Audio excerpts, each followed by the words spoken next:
एक बला की खूबसूरत लड़की कुएं पर पानी भर रही थी। नगर नरेश जब उधर से गुजरा तो उसकी नजर उस नवयौवना पर पड़ गई। इतनी सुंदर नारी राजा ने अपने पूरे जीवन काल में नहीं देखी थी। पास जा जब राजा ने उस लड़की से उसका नाम पता पूछना चाहा तो बिना कोई उत्तर दिए वो चुपचाप वहां से भाग गई। मंत्रमुग्ध सा हो राजा भी अपने घोड़े पर बैठ लड़की के पीछे पीछे हो लिया। सहमी हुई लड़की भागकर अपने घर में घुस गई और अपने पिता से बोली, पिताजी, कोई अनजान व्यक्ति मेरे पीछे पीछे आ रहा है। लड़की का पिता जब तक कुछ समझ पाता तब तक राजा भी उस लड़की के पीछे पीछे उसके घर के अंदर आ गया। जब लड़की के पिता ने राजा को देखा तो उसने तुरंत राजा को पहचान लिया।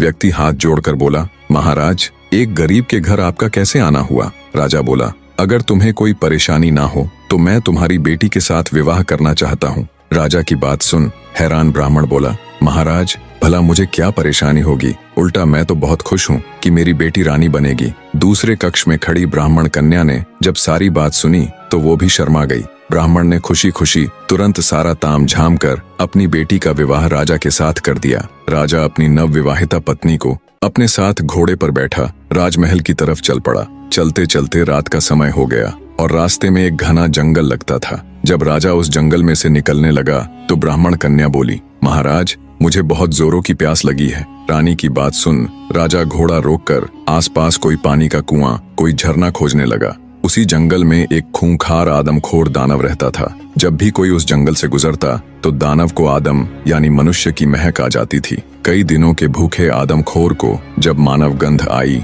तो वो खिल उठा और तेजी से गंध की दिशा में बढ़ने लगा। कुछ ही समय में दानव रानी के पास जा पहुंचा। रानी ने जब अपने सामने एक खूंखार आदमखोर दानव को देखा तो उसकी चीख निकल गई। पानी खोजने गया राजा रानी की चीख सुनते ही घबरा गया और तुरंत भागकर वापस आया। देखा तो उसकी नवविवाहिता पत्नी एक खूंखार दानव की कैद में है। राजा हाथ जोड़कर रानी को छोड़ने के लिए दानव के सामने मिन्नतें करने लगा। अब दानव तो कई दिनों का भूखा था, इसलिए उस पर राजा की मिन्नतों का कोई असर नहीं हुआ। तब राजा बोला, सुनो राक्षस, मैं इस नगर का राजा हूँ। अगर तुम मेरी पत्नी को छोड़ दोगे तो मैं हर सप्ताह तुम्हारे भोजन के लिए किसी हष्टपुष्ट व्यक्ति को तुम्हारे पास भेज दिया करूंगा। ये मेरा वचन है। दानव सोचने लगा, अगर मैं आज राजा की पत्नी को खा लेता हूँ तो मेरी सिर्फ आज की भूख मिटेगी, पर अगर मैं इसे छोड़ देता हूँ तो हर सप्ताह मुझे बैठे बिठाए ताजा स्वादिष्ट गोश्त खाने को मिलेगा। ये विचार कर दानव ने राजा की पत्नी को छोड़ दिया और बोला, तुम्हारे पास 7 दिन का समय है।